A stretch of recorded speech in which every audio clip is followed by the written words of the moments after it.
Assalamu alaikum, урматтуу менин программасынын көрүүчүлөрү. Мен азыр ушул Ош шаарына карай булдум.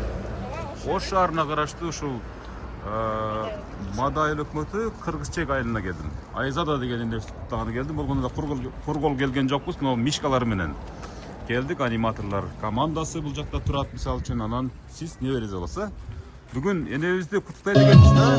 Баштадык анда, жүрүңүздөр анда, кеттик анда. Энебизди көптө күттүрбөйлү. Мишкалар менен кетип атабыз, урматтуу көрүүчүлөр. Бүгүн Кыргызчек айылында дуу кеп болот, себеп дегенде ошо Айзада энебиздин туулган күнү. Өзгөчө куттуктайм деп балдар кыздары, неберелери жана жакын туугандары өздөрү ниет кылышкан. Ошол ниеттер азыркы секундда ишке ашып атат.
Урматтуу көрүүчүлөр, бир аз чалды кемпирди кичине кыйнап бийге тарттык. Азыр эми үйгө кирип жашнакай кылып туруп өзүбүздүн менин ата-эне программасын улантайлы, урматтуу көрүүчүлөр. Аке, энебиздин кубанычында чек жок. Чалы 85 жашта, өзү 80 жашта экен. Кандай отурасыз эне? Жакшы отурасызбы? Жакшы. Күлүгүчтүү. Эмнеге жап-жаш десеңиз, бу чалыңыз бар турбайбы? Ошого жап-жаш турбайсызбы?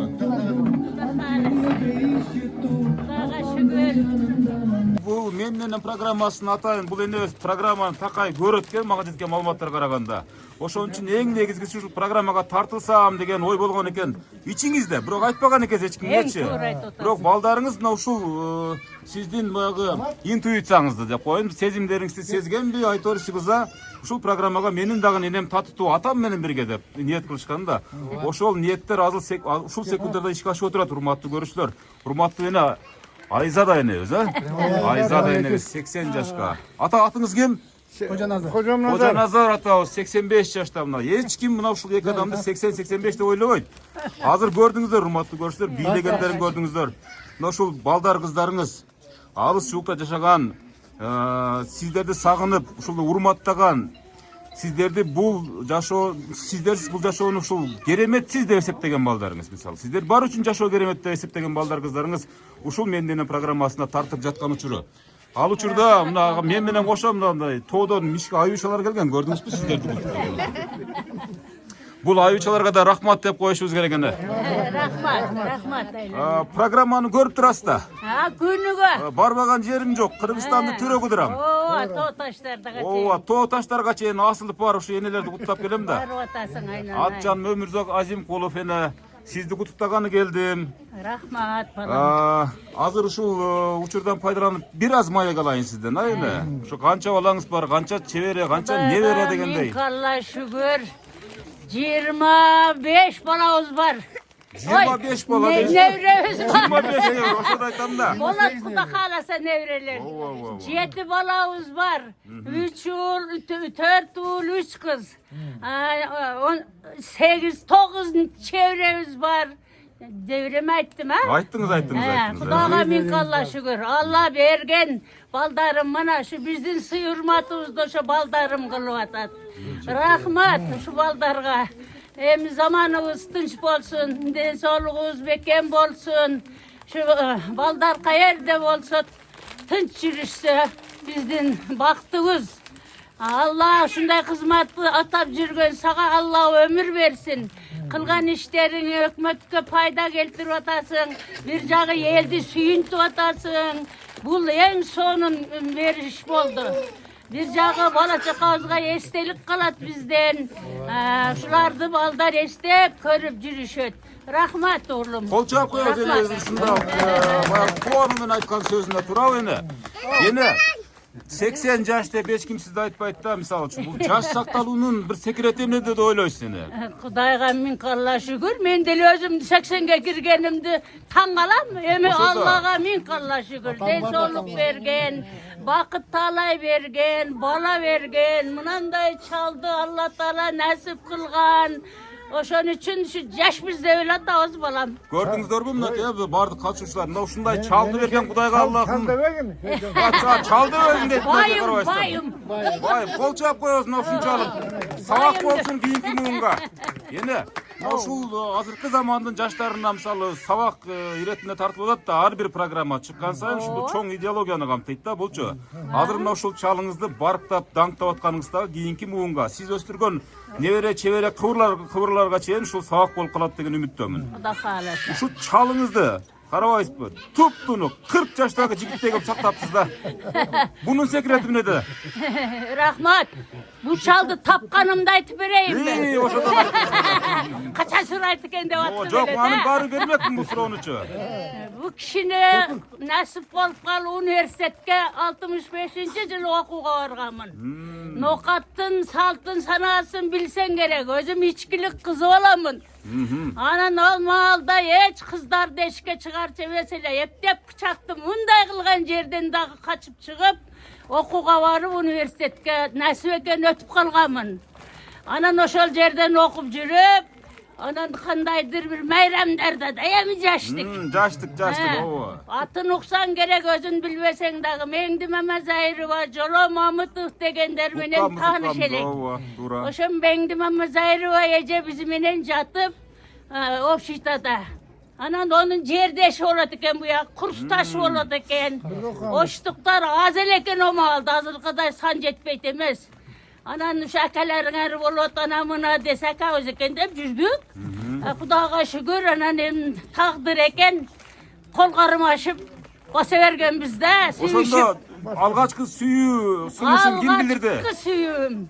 Алгачкы сүйүүңүз түбөлүк сүйүүңүз да бул эми, туурабы? Birinci usul bizde birinci kurs, bular 4-cü kurs.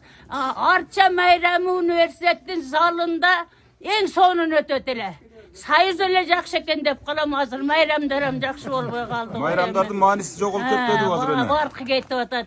Oşol yerde tanışkan boz. Карасаңыз мындай бир ушундай будай раңдуу, кара каштуу, чымыр денелүү бир жигит турат деп коюңуз. Ушул меники дедиңиз. Ошо жигит насип кылып калган экен да. Бул историяга кол чаап коебуз, урматтуу көрүүчүлөр. Сандуураак турайлы, бул эстелик бир күн келет, $1,000,000 да сатып ала албайсыз мына ушул энебиздин сүйлөгөнүн.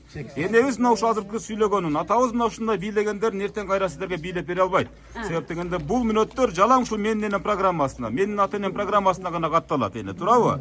Анан ушул программа аркылуу өздөрүн кубаттуу, энергиялуу сезет. Көпчүлүк ушундай эне. Бұл қасиетке оралып қалды да, себеп дегенде 30-40 мыңға жақын аталар енелер тартылып отады да, ene. Еми чалыңыздан сұрайын алғашқы махаббаты туралы үчі еми. Сіз өзіңіз кішкене қозытып кеттіңіз да.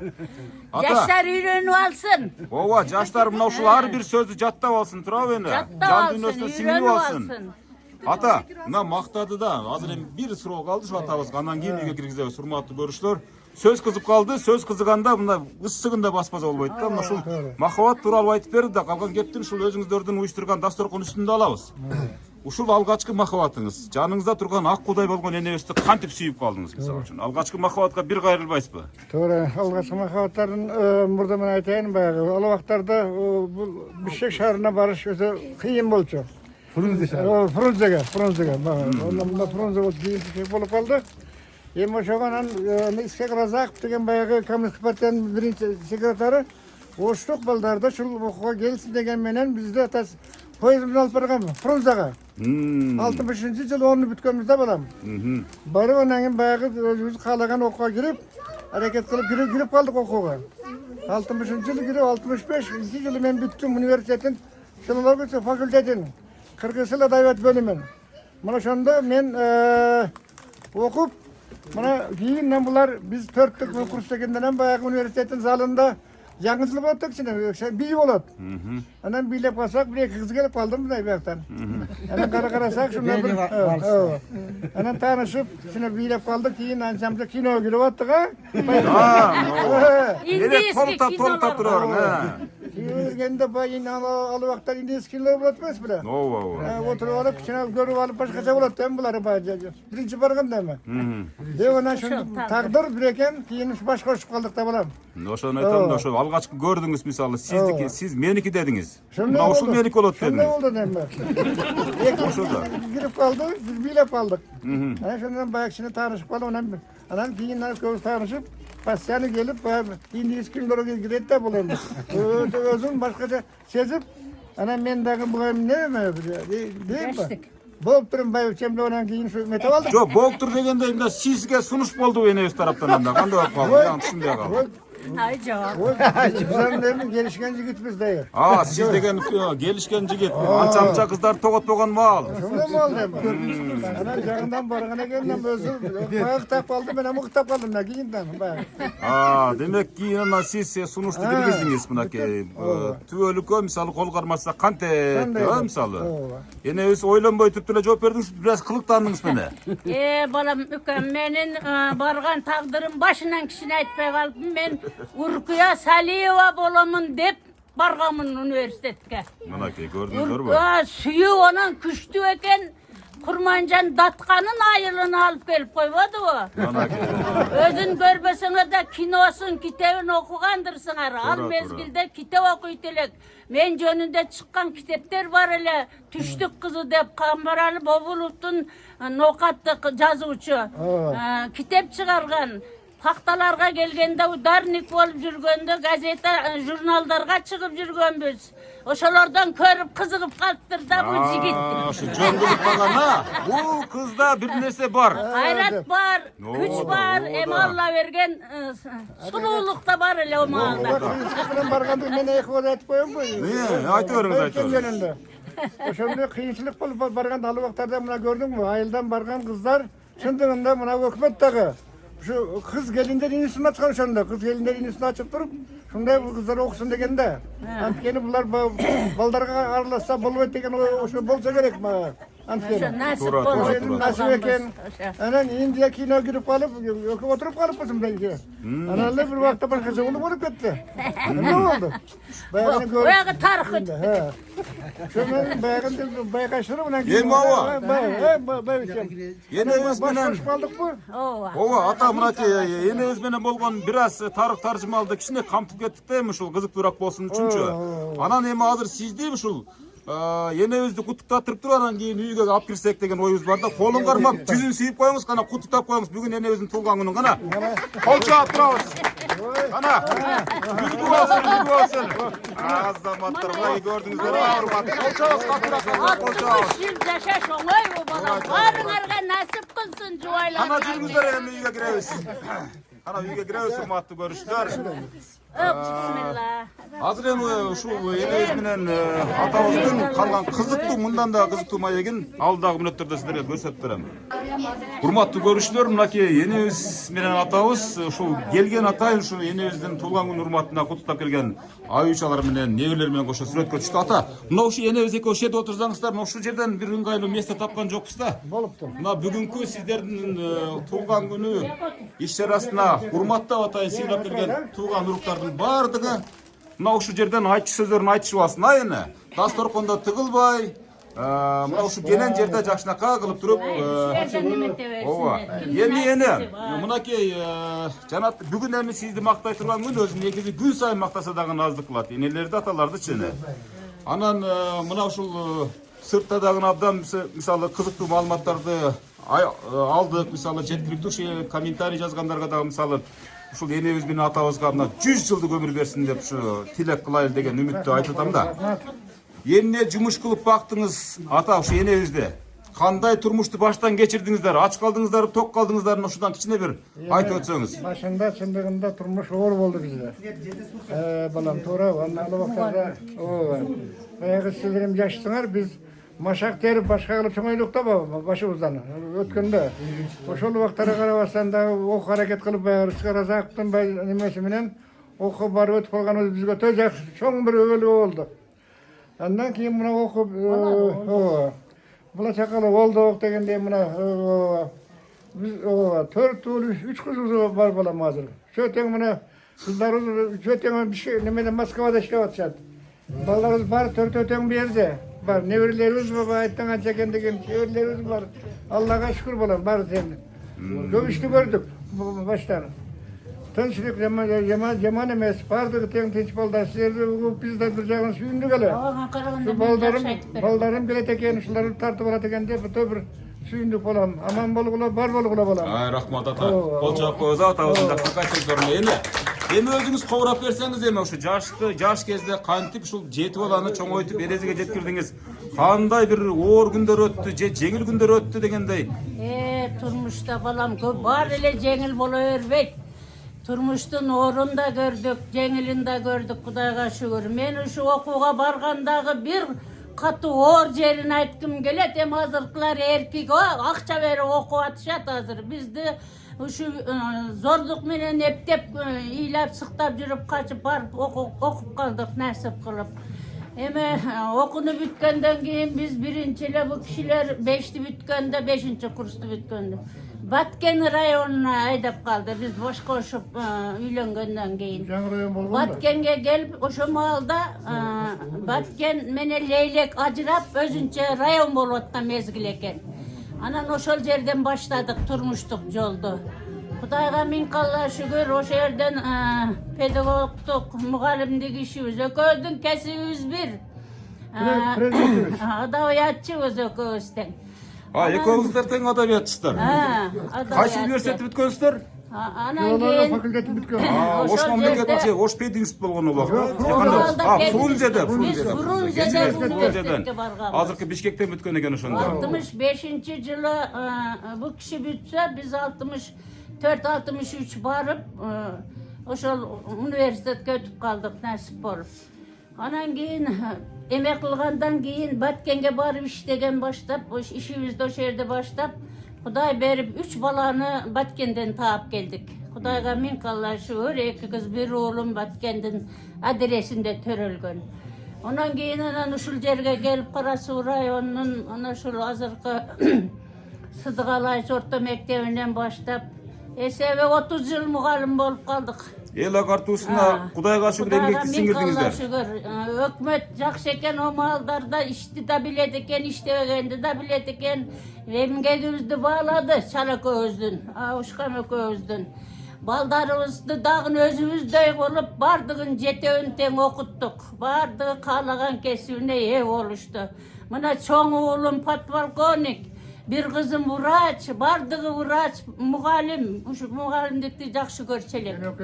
Ошентип чоңойту. Эми мына ушулардын үзүрүн Алла көрсөткөнүнө миң калла шүгүр. Заманыбыздын жекен жаштарга бир жагы үлгү болсун. Алла бир жагы Алла ушул күндөрдү насип кылсын. Elimiz yurtubuz tinç bolsun, baldarыбыз aman bolsun. Çındığında 80'e kirgende oylanyp attık ele. Balдар biz de oylayıp eкен, же Москваны эле ойлайып экен деп. Ушул сиздерди ойлогону мына ушул да эне. Ушул мына бул мактаныч эмес, мисалы эне, мисалы кээ бирлер ойлойт да, мисалы атасына мисалы машина белек кылып же умрага сертификат берип же жанайтип сүйүнткөндү мактанбай эле койбойбу депчи. Бул идеология. Бул ушул сиздердин жогоруда айткан сөздөрүңүздөр өтө мындай таберик да, мындай айтканда таберик. Алла шүгүр 3 кызым азыр, бир оолум ушу Москвада, ошо балдар ушул ишти уюштуруп атты. Ошолорго миң калла ыраазыбыз. Мажы турган тууган урук балдарыма миң калла, жаратканына дагы, Аллага дагы ыраазыбыз. Былтыркы мурда жылы умрага жөнөтүштү балдарыбыз. Кудайга миң калла шүгүр. Эми ата-эненин кыйынчылыгын бир күндө бала көрсөтүп койсо сүйүнөт экенсиң да. Кудайга миң калла шүгүр. Ошентип эми Энебизге кол чаап коебуз да, мына ушундай чечилип жүрөт, урматтуу көрүштөр. Тикеңиздерден тик турсаңыздар дагы бүгүн ушул атабыз менен энебиздин сөзүнө ушунчалык маани берип угуңуздар. Себеп дегенде бүгүн мактай турган күн. Өздөрү мисалы ушунчалык курсанчылык менен ушундай чечилип сүйлөп аткандан кийин арга жок. Эне ушул сизди өзгөчө мисалы чалыңыз менен кошо ушул куттуктаган ушул иш чарага келген эң жакындарыңыз менен бир маек кылалы, ушул сиздерди ушул адамдардын бир кызуу куттуктоолорунда мисалы эгедери кылалы. Бир туган сиңдим бар, бит. Мына кимиңиздер баштайсыздар? Мына эне өзүңүздү тааныштырып кучакташканча белек бешкектериңиздерди тапшырабыздар, кол чаап турабыз кичине. Биз Уркуянын урпагыбыз деп сүйүнөбүз. Ошолордон алган үлгүбүз. Мына Уркуянын сиңдиси келди. Уркуянын сиңдиси дейт мынакей энебиз. Өзүңүз баштайбыз. Сизге бир ыры айтып туруп анан белек. Энебиз куттуктап койбойбу же кандай болобуз? Ушу бүгүнкү 80 жылдык юбилей той менен чын жүрөгүбүздөн тууган уруктун, сиңдилердин, эжелердин атынан куттуктаймын. Ушундай даражага жеткендерге миң калла шүгүр. Элдин алды болуп мына бир тармактуу мугалимдик кесипте иштешти. Канча колудан жакшы окуучулар чыгып, ишкерлер чыгып жүрөт. Ушулардын аркасынан мына балдар жакшы мүрөктөй уулдар, чүрөктөй келин кыздары бар. Жакшы тарбия алышты. Эми мындан бияка ушу уулдарыңыз мүрөктөй эже. Келин кыздарыңыз чүрөктөй. Карыганда карашып жүрсүн, жүдөтпөй.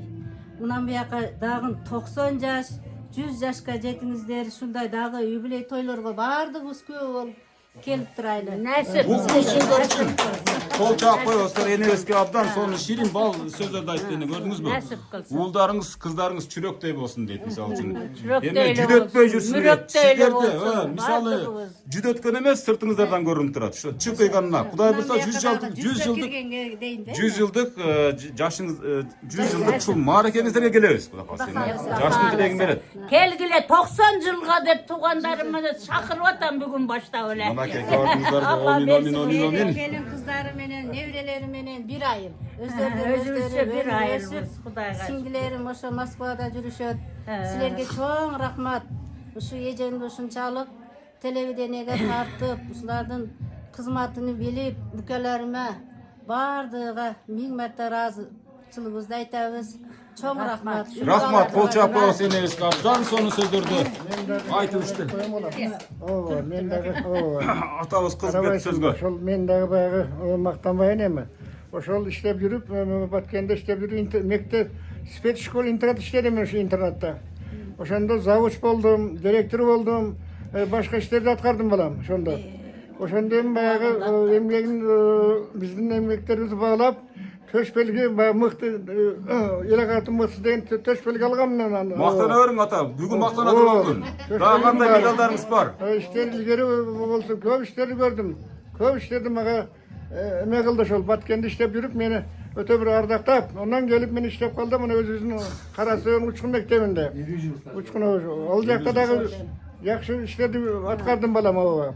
Ата, ушундай сиздей ушул жигитти деп коеюн эми мисалы ушундай сактап жүргөн аял затын ушунчалык эркегин сыйлагандын бир секрети эмне? Эмне үчүн энебиз сизди ушунчалык урматтай сыйлайт? Оозунан сиз түшпөй атасыз атам бери. Келгенден баштап ушундай чалым бар деп мактанып атат да. Ушу бизге сабак болсунчу азыркы жаштарга. Буга катуу айтпадым. Биринчиден катуу айтпадым. Qanday ish bo'lsa teng bölüşüp ekebis ortada mындай dep men aytgandan chiqpayt. Maslahat bir bo'lsa işler ilgili bolat da bolam baba. Кызганасызбы дагы эле? Кызганасызбы Жок кызганбайм. Азыркы мына ушул турмуш тагдырдын баардыгы ушу кызганычтан ушул чатак болуп атат да, чынын айткандачы эне. Ата, ошону айтам да, энебиз эч качан сиз чийген чийинден чыккан эмес экен да демек. Вот ошондой болгондо бу. Жанчамча казанай кагышканбы? Жок. Такыр, мынакей урматтуу көрсөк, карасаңыз, болчак жуксун бизге дагы. Куда караса чоң Birbirimize балам мына. uşançalık işendik. Кенже тайым мына. Биздин кесипти эле булдым мугалим мына. Мектепте Азыр мынакей ушул балдарыңыздын баарынан интервью алабыз. Мынакей ата менен эне болгон урмат сыйга бөлөнгөн маектерди алабыз. Мына ушул эжебиз жана атам бери шашып ушундай куттуктаганы турат. En yakın çoğun gelinimin. Ооба, биринчи ырда берейин дедиңизби жана жалган айтпасам? Бүгүн мына Айзада эже угулуп үнүңүз угулуп үнүңүз бул аламга толуксуз 80 жашка мына бүгүн куттуктайбыз, каалоо айтабыз. Өмүрүңүздү толкундаткан ушул күнүңүз. Биз Айзада эже жезде бир жагынан Кудайдан болобуз. Мына ушул эң чоң Марат подполковник балам деди, ушул кайнежеси болобуз.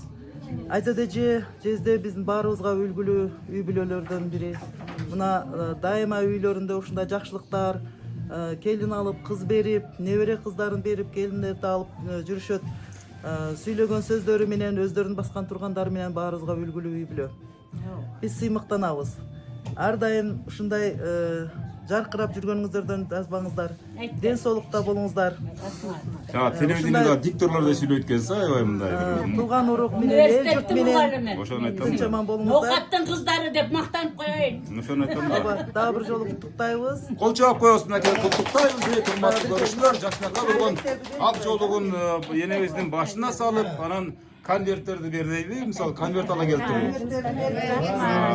Конверттерди тапшырып койдуңуздарбы? Мейли, мына урматтуу көрүүчүлөр, ушул буга чейинки ушул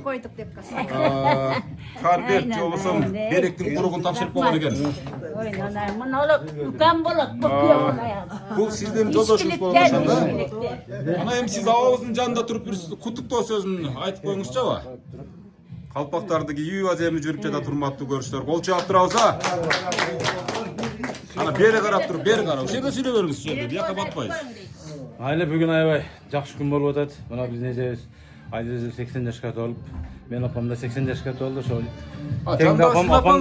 апамдай көрөм да.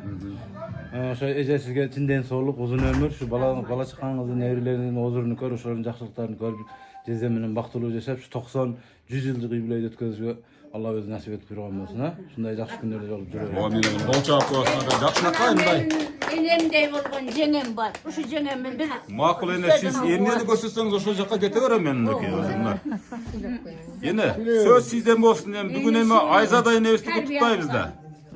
жеңем. Бисмиллахиррахманиррахим. Бүгүн мана алтындай болгон тойдун үстүндө отурат экенбиз. Ушу кайынсиңдим күйөө балам болот. Ушундай өздөрү үй бүлө, үлгүлүү үй бүлө. Максатыга жетсин. 80 жылы кут болсун. Туулган күнү менен куттуктаймын. Ден соолук берсин, узун өмүр берсин. Балдарыны уулдан урмат, кыздан кызмат көрсүн.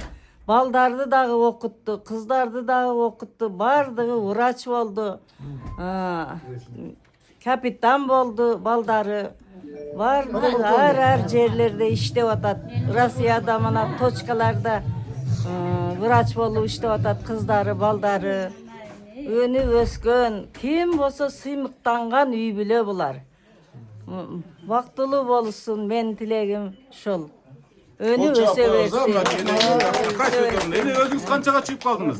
Өзүм 75-ке кирдим. 75-ке кирип туруп мынакей. Кол чаап коебуз. Кудай бурса өмүр берсин. Сиз дагы мына ушундай туулган күндөрдү белгилейсиз, Кудай бурса. Ушул сиздин сөзүңүзгө, ушул абдан бир үңүлүп караган балдар кыздарыңыз дагы ушу сиздин үйүңүзгө мени чакырат деген ойдомун. Кол чаап коебуз. Кийинки сөз кимден болсун? Энебиз окшойт да ушул. Эң кичинекейибиздин Мен дагыйым. биринчи жолу кайнагам Аксынын болот. Кудаларым. Буларды жакшы күндөрүнү көрдүк. Баардыгыбыз бирге болобуз. Дайым бир жакшылык күндөрүдө. Буларга дагы узун өмүр тилейм. Жакшы күндөрдү тилейм. Балдардын арзу хабасын көрүшсүн, жакшылыктарын көрүшсүн. Мындан бияғы эми 90 bilen токунашсын, 100 bilen жүздөшсүн. Акам эке кошо кары балдарды жакшы күндөрүнү көрүшсүн. Колуңдар ма куттуктап коебуз. Кана келиңиз мынакей. Ар бир куттуктоочулардын эсине энебиз менен ушу атабыздын колун кармап, жыттарын жыттап куттуктаганча куттуктасаңыздар абдан сонун болот эле. Кийинки куттуктоолор, кийинки сүйлөөчүлөр. Улуу баласы сиз келе бериңиз бул жерден себептегенде мына ушул менин балам, мына улуу балам бул жерде отурат, кичүү балам тигил жерде отурат деп жанатан бери энебиз атабыз тынбай ушу мактанып атат да. Мына ушул подполковник сиз окшойсуз, мына коргоо органдарында иштейт деп ушул негизи атанын, апанын сыймыгы бул уулдун ийгилигинде экен да. Мына ушул сиздин ушул ийгиликтериңизге улуу балам ушул калган ушул балдарыма жол көрсөтүүчү болду, колдоочусу болду, кубаттоочусу болду деп сүйүнөсүздөр да. Бүгүн ушул сиздин бейиш болгон мисалы ата эне да, мисалы бул дүйнөнүн бейиши да, бул керемет, бул жашоо, бул адамдар жашоодо элестетүү мүмкүн эмес. Бүгүн мактайбыз. Сиздин атаңыз менен апаңыз. Рахмат. Кандай адамдар? Ушул күнгө жеткизген биринчиден Аллага чек шүгүр болсун, чексиз мактоолор болсун. Мына атам, апам, Кудайга шүгүр, биз байбыз, биз бактылуубуз. Бизди тарбиялап өстүргөн, ушу жашка жеткизген, ушу турмушка ушунчалык жакшылыкка жеткизгендер атам, апамдар баарына биз чоң чексиз рахмат айтабыз. Не дейбиз эми апамдын 80 жылдыгы бул өздүк майрам, 80 жашка чыгыш азыркы убакта анча мынча эме деле колдон келе бербейт. Апам буйруп, атам 90го 100гө чыгышсын. Бит анын атынан мынакей каларыбыз бекем ден соолук, бакубат жашоо каалайбыз атама. Бактылуу турмуш каалайбыз. Небере чеберлери менен, гүлдери менен ар дайым бар болсун. Биздин гана жакшылыгыбызда, биздин урматыбыздын үстүндө, төрүбүздө өздөрүнүн жакшы баталарын берип жүрө берсин. Атам бар, апамдар бар, биздин асказ ообуз бар. Биз байбыз, биз бактылуубуз. Кудайга миң метре шүгүр. Шүгүрчүк айтабыз, мактоо айтабыз. Дагы деле Кудай каалап насип кылса, Кудайым берсе, атам да, апам дагы 90го 100гө чыксын деп үмүт тилек кылабыз. Ошого буюрса жеткенибизде аракет кылабыз. Сый урмат чексиз болсун. Бар болуңуздар. Тоюңуздар Марипкасын апа. Эч качан кайык апа көрбөгүлө. Буюрса эми мына баардык тойлор, баардык жакшылыктар, баардык жөрөлгөлөрдүн баардыгы алдыда. Айтып кетишти го. Булар эми Союздун адамдары, Союздун закалкасы бар. Атам, апамда, дагы эле атамда каары бар, күчү бар. Көп каалоо тилектериңиздерди аткарганга биз аракет кылабыз, буюрса. Ошол жакында атам 5-май Конституция күнүндө атам 85-ке чыгып атат. Уда. Ошол ата энеси бар адам бактылуу, тактылуу дейт. Биз байбыз, барбыз. Кудайга шүгүр. Биз байбыз дейт. Ошол куттап коеюн апа. Мындай бир жыт эч бир дүйнөдө жок да, ата эненин жытындай болгон жытчы. Кол чаап турабыз да, ушу эң улуу баласынын сөзүнө. Атам бар экен, апам мындай жаш болуп жүрөт да. Апам бар экен, атам ушинтип жүрөт. Экөө бири-бирине ширелишип турган үчүн ушул алдыдагы ушул атабыз менен апабыз жапжаш көрүнүп жатат да, туурабы? Анан дагы эле эркелейсизби кадимгидей эле мындай? Дагы эле мен балдардан чоң менин чоң эжем бар. Биз 7 турганбыз. 7 тең Союз убагында баардыгыбызды жогорку билимдүү кылган ошо атам, апам болот. Баардыгыбыз жогорку билимдүүбүз. Эң кичинекейибиз мынакей Жомарт деп азыр завуч. Атам, апамдын ошо жолун жолдоп, ошо 3-интенация мектебинде завуч болуп иштейт. 15 жыл стаж ашып калды. Буюрса бул жакында дагы бул директор болот деген ой бар. Эми Кудайым буйруп болот. Атабыз менен эмебиздин батасы менен Кудай кааласа болот деп үмүт кылып турабыз. Батасы менен ушул биз тилек каалап турабыз. Ага, мисалы азыр Келебиз да. мындай да, сиз деле Кудайга шүгүр акча табасыз эми, мисалы бул энелери аталарга караганда мисалы балдар мисалы көбүрөөк акча табат. Бирок мына ушул аталардан, энелерден сураган акча бир өзүнчө бир башкача да. Ооба да. Дагы эле акча сурайсызбы анча-мынча? Атамдардан эми Жок, мындай ырымына мисалы, пенсия деген ата деп. Атам, апаман акча сурасак деле атамдан, апамдан бата сұрайбыз біз. Бата. Мынакей болчак коюлса, азамат. Наоборот, акча бергенче бата сурайсыздар. Ар бир уул мына ушундай үлгү алсын деген үмүттөбүз. Бар болуңуз. Энебиз атабыздын жашын берет, бул бумеранг жашоо. Сиздериңиздин айтканыңыздар сөзсүз келет деген үмүттөбүз. Эми мына азыр жана Россиядагылар байланышка чыгып калды. Себеп дегенде ушул Россиядагы кызыңыз, Россиядагы эжелер ушул биз да куттуктап койчубуз деп 2 күндөн бери ушундай даярданып турушат да. Москвадагы кызыңыз барбы, сиңдиңиз барбы, ошол небереңиз бар. Москвадагылар баары Алла шүгүр. Эне себеп дегенде буларды сүйлөтүп койбой коеюн деген себеби аларда мисалы убакыт тар да. Бизде кененчилик убакыт мисалы үчүнчү. Алардын иштери бардыр. Анан калгандары ирет менен сүйлөй беребиз а. Ага чейин кичинекей балаңыздар. Сиз бул жактан келсеңиз, бул жактан келип куттуктасаңыз, себеп дегенде урматтуу көрүүчүлөр, мына эң кичинекей уулу дейт. Пенсияны сиз аласызбы? Ооба. Куттуктап коебуз. Кенже тайымда, Кол чабабыз, урматтуу көрүүчүлөр. Юбилейиңиз куттуу болсун. Куда кааласа 90 жыл диамет көрөсүң. Азаматсыздар. Юбилейиңиз менен куттуктайбыз. Баштай бериң эми ошо энеге болгон ата болгон сиздин бир чын жүрөктөн чыккан калуу тилегиңиз. Мына бүгүн бизде чоң майрам. Себеби бүгүн биздин апабыздын 80 жылдык кутман курагы менен бардыгыбыз бир элде тосуп атабыз. Бүгүнкү ушул майрам бардыгына тегиз болсун дейм. Ушул ата менен апам ден соолугу чың болсун, өмүрлөрү узун болсун. Дайыма биздин төрүбүздө эле ушул биздин жакшылыктарыбызды эле көрүп жүрө берсин. Кудай кааласа жакшылыктар дагы алдыда. Ана тойлор болуп атат. Тойлордо ушул биздин сарпайларыбызды эле кийип жүрө бериңиздер ата. Эч качан кармашкан колуңуздар үзүлбөсүн. Дайыма ден соолукта болуңуз. Биздин Кудай кааласа жакшылык күндөрүбүздө эле чогуу жүрө берелик. Ден соолук каалайм Кармашкан сиздерге. колуңуздар үзүлбөсүн. Эч качан үзүлбөсүн. ошону каалайм мен сиздерге. Агабыз баягы тойлордо көп ушундай жүргөн баягы адатка айланган тост айтты, бирок негизи кармалган кол эч качан ажырабасын деген. Бул өтө сонун эл. Азыр энеңиз атабыз сиздин колуңузда ошондо. Ооба, менин Эмне колумда. берип багып атасыз мисалы ушунчалык кудуреттүү мисалы энеге алып кармаганга эмне кылыш керек экен? Биз дагы үйрөнүп алалы. Булардын ушул жакшылык күнүгө ушулардын жакшы сөздөрү биз үчүн чоң бакыт да. Дайыма эртең менен айткан дуалары менен биз ишке барабыз. Ушулар дайыма биздин бактыбызга бар болсун. Кудай кааласа 80ге чыкты, азыр 90, 100 жылдыгын өткөрөйлү. Ата менен апамдын жакшылык күндөрүндө чогуу болойлук. Ден соолукта болуңуздар. Колун кармап жыттарын жыттайбыз. Ата энебиздин себеп дегенде мына ушундан кол чаап турабыз. Урматтуу көрүүчүлөр, урматтуу бүгүнкү иш чаранын катышуучулары, мындан өткөн бактылуулук барбы бул дүйнөдө? Атаңыз кашыңызда, апаңыз жаныңызда отурса, ушундай сүйүнүп атасын берип турса, бул дүйнөдө ушу кандай гана бала же кыз болбосун, ушундан өткөн бакыт жок болсо керек, туурабы? Кошуласыздарбы?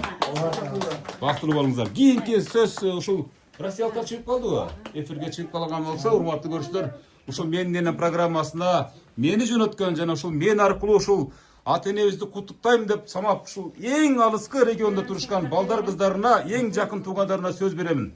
Эми энебизге каратып туруп, бир аз үнүн бийиктетип туруп бере бериңиздер. Кандай отурасыздар, тынч отурасыздарбы, урматтуу көрүүчүлөр? Мен көрсөтүп коеюн мынакей. Бардыгы эми ушул чет өлкөдө, кыскасы Россиянын кайсы шаарларда экенин биз так билбейбиз, бирок энебиз менен атабыздан бир топ алысыраакта жайгашкан. Куттуктай бериңиздер.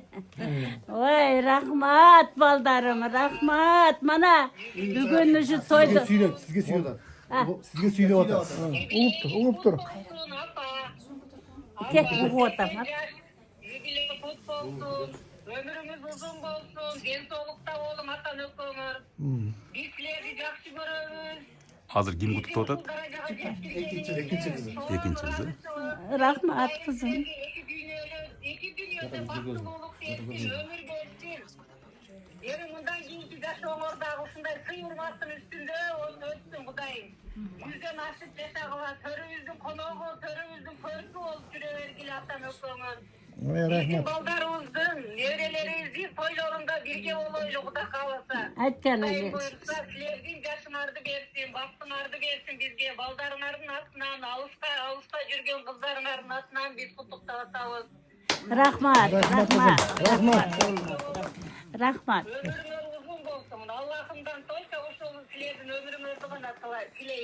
Rahmat kızım, rahmat. Rahmat, biz razı. Kol çağıp koyuyorsan uşul. Ekinci kızı dedi uşul söylüyorlar. Cipar degen. Hayrat. Balası. Üçüncü bala. Hayrat, Hayrat. Atamın, apamın ne solunda çın olsun. Şunday ömürden, şunday tuğlan günlerden daha köptü vergen olsun. Hoş geldiniz. Etkenin geçsin balam. Tuğlan uruklar. Apa, ne solu çın olsun. Atanı koymuş. Rahmat. Körümüzün korku olur. Sizlerin vatanların aslında. Biz şunu koyup cürüyoreydi. Kol çağıp Rahmat oğlum, koyuyorsun. rahmat. Rahmat, Babanızdan rahmat. Kınç bolgular. Öyle östürüyor eyledi. Rahmat, doğru. Doğru aytat. Özüңdün de tuğulgan günün go bugün. Kutlukdayman.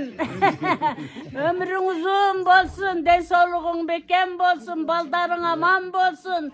Kuda halasa toylardy kılıp жазda gelgende maksat muratyňa jetesin buyursa Kuda Bu halasa. balanızın bugün tuğulgan günü Bugün oşonda. tuğulgan günü. Ekmeğimizden bir eken da. Bir Üçüncü günde. balanız. He. Üçüncü balasında Üçüncü tuğulgan günü oğlum. eken. Ova, toy Tuğulgan günü kılıp eken. Mına uşul ağabey içinde bir kol çağıp koyuyoruz. Tuğulgan günü.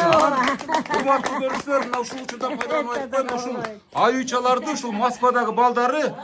Şeýlebizdiň tuğulgan günü üçün. Atayım buyurtma beri alып keldirişkende tapşırmasını atkap жатканыңыздарга çoň rahmat sizlerge. Çoň rahmat. Bar bolуңуздар. Ana mına uşul gül uşul baldarыңızды atынан Moskvadagı baldarыңыз. Kol çağıp koyuyoruz. Har biriniz. Sanatagan gül mana. Mınakey, Moskvalıklarga mınakey. Ova. Hurmatly görüşler, giyin gecemiz kaldı okşoyt da şol gecemiz. Kana bu Jamal gana. Çınar okşaymy? Şunar degen şunar. Çınar gana. Çıpar? Ejen gana. hazır ulay bizde boyaga biraz Hayra, uşul baylanışka çıkabız dedik kıskası. Uşul Moskvalıktardın kutluosuna bir kol çağıp koyabız da bardığımızda. Hurmatly görüşler. Bolsunlar, tapkandary jakşylyka nasip kılsınlar. Ene istagın abdan uşul çet jakta жүрgөн uşul tuğandарын özgöçe özünün kan janынан jaralgan uşul atabыз ekөө балдар кыздарын абдан сагынып турган чагы турабы? Мына ушул учурдан пайдаланып бүт өздөрүнүн калуу тилектерин айтып алышты деген ойдобуз. Дагы айтышат ата эне мисалы мындан дагы бетер сюрприздерди уюштурабыз деп максат кылып атышат ушу балдар кыздарыңыздарчы. Кудайым буйруса мына былтыр мисалы өзүңүздөр мактанып кеттиңиздер, мисалы Умрага барып келдик деп турабы? Мурдагы жылы дедиңиздер, иши кызда мисалы кийинки жылы болобу, же 80-90го чыкканда болобу мисалы үчүн абдан сюрприздер алдыда күтүп турат. Буга татыктуусуздар. Кана кийинки куттуктоочулар, келиңиздер. Бул жака келише албайбы? Атайым ушул жерден биз ориентир алган элек да. Куттуктоочулар ушул жака келсе, ушул жерден жакшылыкка келип туруп атабыз менен энебизди куттуктатып коелу деген ой болгон. Hayır koy, özü kalın. Mana oğlum. Мынакей, дагы бир уулу. Кол чаап коебуз мынакей, энебиздин атабызды куттуктап, өзгөчө бир Ekinci oğlum. экинчи уулуңуз бул жак. Юбилейиңиз менен 80 жашка толушуңуз менен атам экөөң бирле тоюңар менен 60 жылдык бирге өмүр сүрүп баш кошуп жашаганыңар үчүн ошолор менен ден соолук каалайм сизге, узун өмүр, ушундай дайыма жакшы үстүңдө тууган урук бала чаканы ушу неберелердин жакшылыгы көп жүрө бериңиздер. Эң көрө турган күнүңүздөр келди, Кудай кааласа. Сизди куттуктайм апа. Кол чаап коебуз мынакей урматтуу көрүшчүлөр. Дагы бир мүрөктөй болгон уулунун сөзүнө ортоктош болдук. Энебиз менен атабыздын жашын берсин турабы? Мына бир тууган инискен, кел. Ма дейт мынакей. Бул дагы менин акам баласы болот. Ova, kaynımız. Hüseyin degen аты. Alhamdulillah Rabbil alamin. Hala akıbetu lil muttaqin. Esselamu ala Resulü Muhammedin ve ala alihi ashabihi ecmaîn. Allah Taala sizlerde uşul gündü nasip kılgan Allah'a maktolar bolsun. Peygamber sallallahu aleyhi ve sellem salam durutlar bolsun. Sizlerden şunday yaş bolup uşul yaşka jetip avam mına 85'ke çıkıp, jengem 80 yaşka çıkıp ökönün birbirine kuvançlı bolup жүргөнүнүн себебине birbirine bolgon suyu da bulardın birbirine bolgon жакшылыгы da misalçı Allah Taala ошол жакшылыкты ömrüңөрдүн акырына чейин берсин да birbiriңерди сыйлап жүрөргүлө. Мен жеңем ушунчалык сыймыктанамын. Kaçan bir gelsem akam avamın andayları kaynılarım dep dasturxonun jayat жақсы sözünü aytat, telefonda bolsa da toy tamaşada bolsa da ынтымак болгула деген сөздөрү мага көп жагат да жалчы. Ошондуктан булардын бактылуулугун авамын өмүрлөрүн каалаймын, өмүрлөрү узун болсун, рызыклары кең болсун. Мына аркасынан ушул жакшылыктарды кылып аткан балдардын да өмүрлөрү узун болсун да. Балдарды ушундай балдарды тарбиялады. Биз сыймыктанабыз да, мисалчы, мына Курманжандатка айылында, мына Фрунзе колхозунда деп коет да, ушул мына даражасы полковникке чейин жетти, мисалчы. Медицина кызматында иштеген кыздары бар да, мисалчы. Өтө бир айылда сыймыктана турган да бир айылдын бала чакасын кылды. Авам болсо мына 24 жыл, 25 жыл учкун мектебинде бир жерде ушунчалык даңкка элгандайга кызмат кылды да, бала чаканы өстүрдү. Азырга чейин көчө көйдө жүрсө, нетсе өтө сыймыктанам да, мисалчы. Ушундай агай дешип элестесеңиз 60га чыгып калды алды агай балдарыңыздан 60га чыгып калды агай дешип андай кылышат. Жеңем мына Фрунзе колхозунун мектебинде кандай жүрдү да, мисалчы биз атам экөөбүз жайлоодо эми кичине кызык жерлерин айтып берем да жеңемчи деп коем. Ошол жайлоодо койлор багып жүрөт элек биздин атасынын үкөсүнөн кайнагасы дем жеңемчи. Жеңем кайнагасы акамын акасы да. Ошону кабар алганы барат эле. Өтө студент балдарда бир жакында андайларда эле мисал туфлиларды кийип алган, сеткеге бирдекелерди салып алган. Энебизби? Шунчалык бар колунан туфлини чечип алып чаңда, андай мен калгаткалар менен андай кылып алып, ошо кайнагаларын сурап туруп, не эткенде мен атам менен бир келем да, ошо жайлоодо жүргөнүздөчү. Ошол күндөрүнөн эсептеп, кабар алганы барып жүрүшөт эле. Ошондуктан мен каалайм да бир туугандардын атынан, бүткүл тууган уруктардын атынан өмүрлөрү узун болсун, рызыклары кең болсун. Ушундай жакшы күндөрдү насип кылган Аллага дагы кайра мактоолор болсун. Булардын келечеги кең, ушул бала чакасынын бактыда ушунчалык кылган болсо, Allah Taala ушул ата-энесине кылган болсо, Allah Taala ушул балдардын өзүнөн, балдарынан кайтсын да, мисалчы. Балдарынан кайтсын. Балдары да кудду ушундай сый урматтарды көрсүн да. Allah Taala мен ушуну каалайт элем. Ушу өмүрлөр узун болсун. Мына бүгүн ушу куттуу жерде ушул Мараттын үйүндө отурабыз, мисалчы. Мараттын үйүндө бала чакасында бактылуулугун Марат кенең ушул ата-энесиндей көрсүн да, мисалчы. Дастуркону толук болсун, жүздөрү жарык болсун, эл ичиндечи келин менен тынч, бактылуу жашашка насип кылсын. Рахмат болчак коюптан урматтуу көрүүчүлөр. Эң жакшы адамдан эң жакшы куттуктоо болду. Мына ушул Россиядагы эжебизге сөз берели, урматтуу көрүүчүлөр. Ушул Россиядан атайын ушул менин программасына мен ушул Айзада энем эжем татыктуу делген ушул бир катар эжебиздин энебиздин эң жакындарымда калган каткандарым. Жана ушул бир аз байланышка чыга албай калдык эле. Ушул учурдан пайдаланып биз бул жака көрсөтүп койсоңуз энебизди куттатып коелу. Мына Москвадан чабылышып атат. Садага болоюндарым, садага болоюндарым. Мына балдарым ушулар тойду ушулар өткөрүп атат. Кудайга миң алла шүгүр. Кудайым ушуларга ушу күндөрдө Сүйлөй бериңиздер эжелер, сиздердин куттуктооңуздар. Ayta ver. Ушу күндөрдө болушу кыздар. Siz ukpay olup durun. Врач кызым. Жеткен Кудайыма шүгүр, өмүрүңөр узун болсун. Мындан арадагы биздин сыйыбызды көрүп жүрөрүңүздөр. Рахмат кызым. Силер бар, биз барбыз, биздин байлыгыбыз, алтындарыбыз силерсиңер. Рахмат. Биздин ушул заразага жеткирген силерге чоң рахмат ата, апа. Биз Рахмат. балдардан сиз көрөлү силерге окшоп. Кудай кааласа, жайында барганда мындан дагы чоң жакшынакай юбилейлерди өткөрөбүз. Чоң өткөрөбүз, Кудай кааласа. Чоң өткөрөбүз. Чоң. Азыр биз жок болуп калып атат. Кыздары тиздакта болуп. Алыста болсак да жүрөгүбүз бардыгы силер менен. Ата, силер бар. Силерге жүрөгүбүз Кыргызстан деп согот. Кудайым чоң жакшылыктарды бере берсин силерге. Өмүрүңөр узун болсун.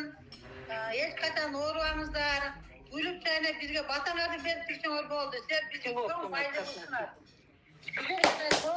Kol çapıyoruz, kol çapıyoruz. Kalganlarınızdan Rahmat. volontörünüzler. Tuğanlıklarga çok rahmat. Atama bana şunduk silap bergeningizden sen çok rahmat. Sizlerge dagı barыбызга ушундай bakıt bersin Kudayım.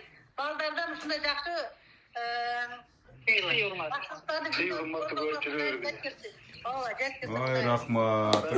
Rahmat. Kol çapıyoruz. Nake jaşnakay. Kutluk dolarga. Assalamu alaikum. Hoş gelipsizler. Benim bugün altınday bolgan apamın jubileyini. Alıştan Moskvadan salam barыңızдарga. Altın apa, bugünkü jubileyin kutlu olsun. Daima sizge den soğuluk uzun ömür bersin. Bakuvat jaşoo, bak dölet dırıs bulup, harılık bersin atan ököňörgö. Daima uşunday jaş bolup törübüzde, baldarыбыздын nerelerdin, kerelerdin töründe daima gülüp jaynaپ жүрөрүңүздөр. Altın apa, bolboçu kapa, alışta жүргөнүмө sana tartpa. Jakында jakıldap barıp kalam, uçak deyip tosu alçı canım apa. Sayılarını getirdiler, maksatınarga жетти. Rahmat kızım. Silerge de baldarıňardan uşunday oz hurmatty görsetkenге Allah nasip kılsın balam. Daha alasa toylardy kılgılar siler dagı. Rahmat, siler kılıp atasıňar da şu toydu balam. Söyleyen kızın balası ağıydı işte. Hurmatly. Kol çap koýasynlar hurmatly görüşler. Kızım dedirgen, kızları jakşı dedirgen, kızlardan aynanayın, sarpayların kiygizgen, balam dedirgen, baldarı jakşı dedirgen, baldardan aynanayın, koyruktu koyun berişken, kelin dedirgen, kelinderi jakşı dedirgen, kelinderden aynanayın, ıslık çayın, ıslık şorposunu berişken.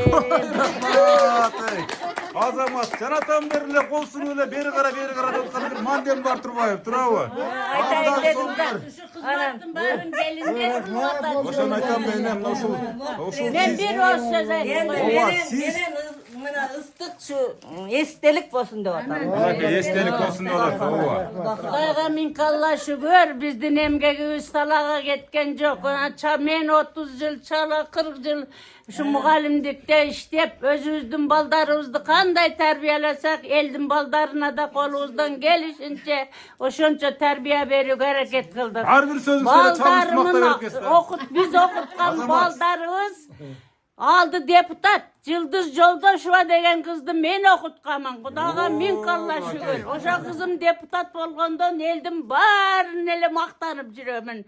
Oşonda estip akıldı elimiz jurtubuz tınç bolup jaşlarыбыз baktulu bola bersin. Amin. Aytkanыңыздар.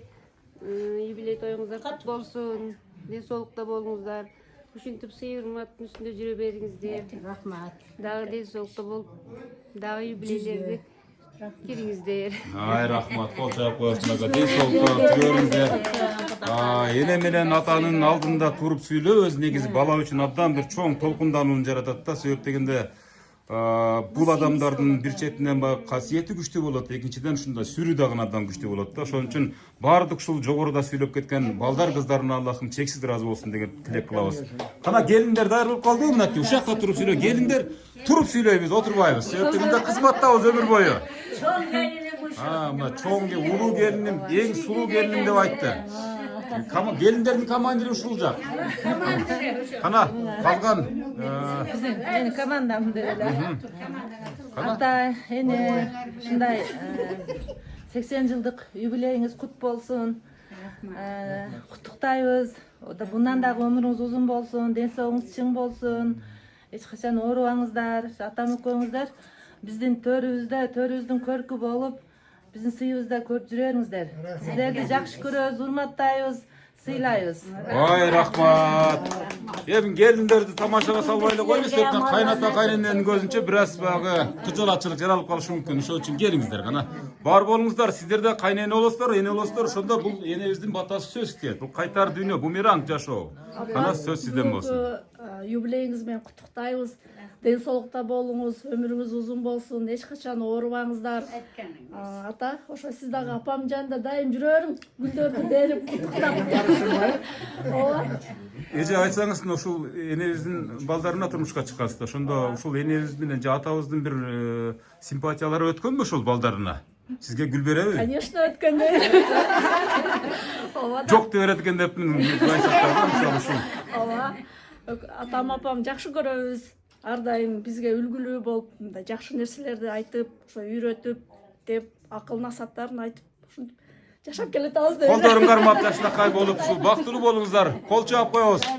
Бактылуу болуңуздар. Себеп дегенде, мына ушул эки адамдын мисалы уругун улантуучу катары, мисалы ушул балдар кыздарын, неберелерин көрүп бул эже атабыз менен энебиз эч качан картайбайт. Ушул келиндер аркылуу түзүлгөн армияга дагы. Анан мына ушул Тапшырып койгонбуз.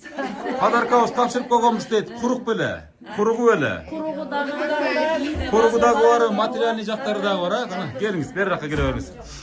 Үчүнчү келин болосузбу ошондо? Эне туулган күнүңүз менен куттуктайбыз. Биздин үй бүлөнүн атынан балаңыз алыста болгонуна байланыштуу биз да ошонун атынан куттуктайбыз. Ар дайым ден соолугуңуз чың болсун. Өмүрүңүз узун болсун.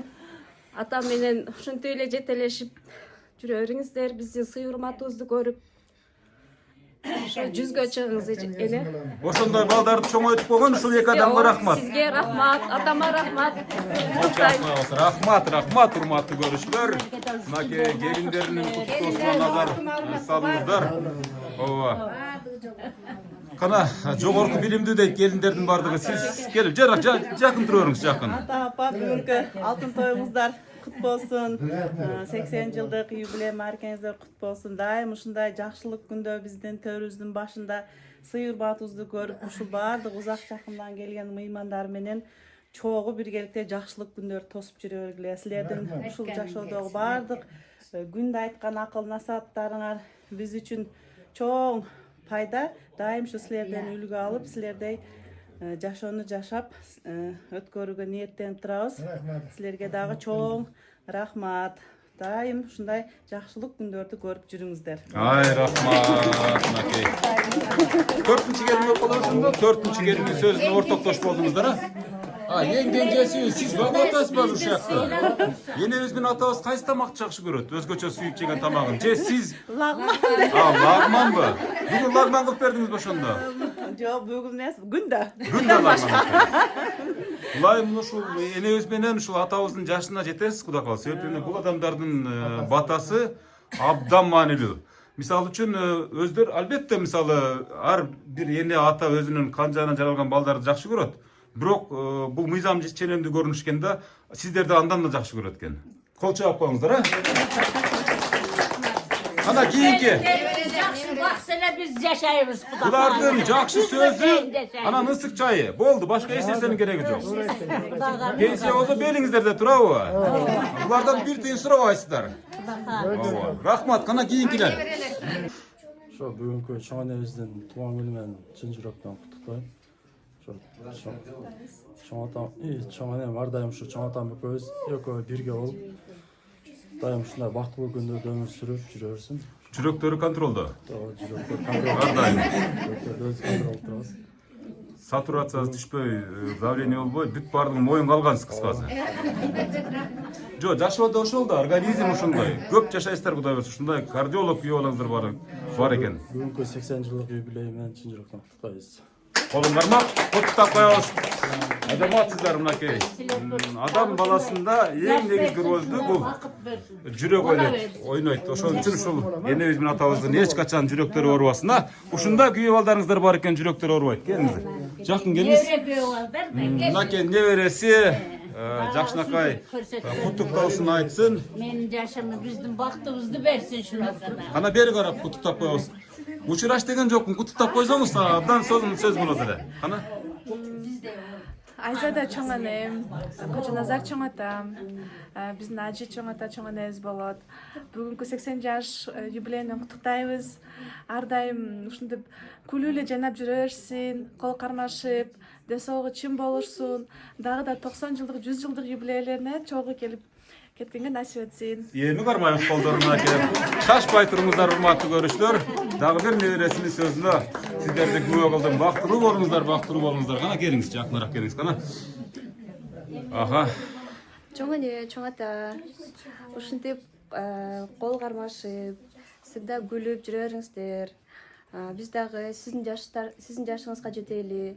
Туулган күнүңүз жакшы, ар дайым жакшы маанай менен, адамдар менен коштоло берсин. Ушундай жүзгө чыгыңыз эне, ден соолугуңуз чың болсун. Бизге дагы сиздердикиндей сүйүү берсин.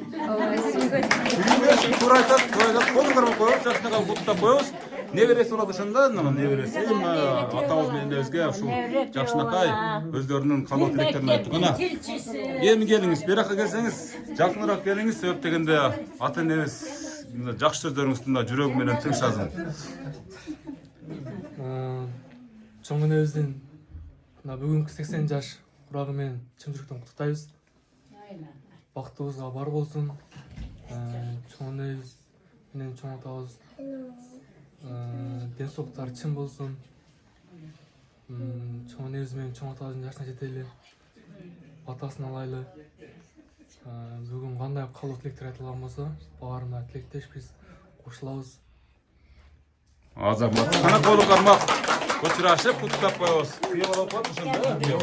Небере күйөө. Небере күйөөлөрүнүн сөзүнө ортоктош болуп атасыздар. Кана эң урматтуу көрүүчүлөр, мына өзгөчө куттуктоо дагы мына ушул неберелерине, неберелердин командири экенин ушул эжебиз. Баштай бериңиз. Бүгүнкү энемин 80 жылдык мааракеси менен чын жүрөктөн куттуктайм. Келген коноктордо өзүнүн убактыларын бөлүп келгенде чоң рахмат. Ар дайым биздин бактыбызга бар болсун, ден соолуктары чың болсун. Чоң атам менен ар дайым бактылуу көз ирмемде жашай берсин. Бүгүнкү туулган менен чын жүрөктөн куттуктайм. Азаматсыздар мынакей. Бүгүнкү туулган менен чын жүрөктөн куттуктайм деген неберелеринин командиринин сөзүнө ортоктош болуңуздар, кана келиңиздер. Биз туулган күнүбүз менен куттуктайбыз. Хором куттуп атасыңар, молодец. Жакшы көрөбүз. Биз сизди жакшы көрөбүз. Ой, азаматтар, мынакей. Ар бирибиз бирден сүйлөп тантырабай эле бир эле куттуктап коелу деп мына жакшынакай чечимге келиштиптер. Неберелери бардыгы бактылуу болсун, ушундай. Азаматсыздар, кол чаап коебуз неберелердин куттуктоолоруна. Дагы кимдер калды сүйлөй тургандар? Эжелер, агалар, тайкелер, жээндер бардыгы, неберелердин баары сүйлөп бүттүбү? Эне, мына ушул ар бир туулган күн ээсинде ушул Менин программасын, Менин ата энем программасын тыңдап жүргөн болсоңуз, мисалы, балдар кыздарынын бир атайын тапшырмасы бар да эне. Ушу бир ыр да, бир жакшынакай ыр. Эми сиз мисалы эл агартуу тармагына эмгек сиңирген болсоңуз, өзүңүз мугалим болсоңуз, анан сизди коштоп, ушул атабыз дагы мына ушул сизге бир кайырма кылып коет да, мына ушул ыр сизден болсун бир жакшынакай, мына сиздердин убаңыздарда эне ошол мугалимдерди баягы чөпкө, пахтага айдаган мезгилдердеги баягы трактордун же болсо зилдин жанагы тележкасында кетип бараткан ырлардан эстеп калсаңыз бир куплет. Мен жанагы окуучуларга шу Россияны эле жаттатып жүрө бериппин.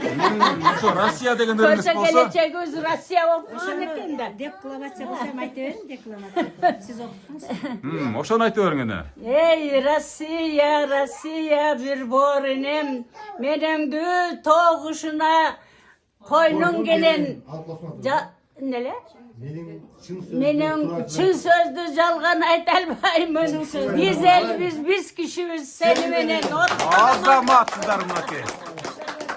Мына ушул Россияда жүргөн балдар кыздарын арналат. Себеп дегенде ушул ырды балдарым аман. Эгер ушул көчөлөрдө орустар кармап калса көрсөтүп турат эне, удостоверение катары. Мына менин апам силерди мамлекетти мактап, таңтап, ырдап турат. Ошон үчүн кое бергиле деген сыяктуу. Кол чаап коебуз энебизге. Ата, мына ушул эми энебизди жанатан бери энебизге болгон сүйүүңүздү айттыңыз, тарых таржымалды айттыңыз дегендей. Эми бул сиздер ушул программада айткан кайсы бир деңгээлде аз эле баягы учурлары да. Муну айта берсе китеп том китеп болуп жазылса керек, туурабы? Сизден бир жакшынакай ыр болсун. Энебиздин жанында жакшынакай ырды оочолонтуп айтуу дагы бир каарылыктагы бир кереметтердин бири да. Сизден бир ыр болсун, бир жакшынакай. Атам ары бери чыкканда бир кыңылдап ырдачу бир ыры бар эле дейт. Болот эми. Мындай ылдар жаштыктарда улар болгон неме? Була берет ошолду да? Боло берет. Жашылдык шайыр шаттанган,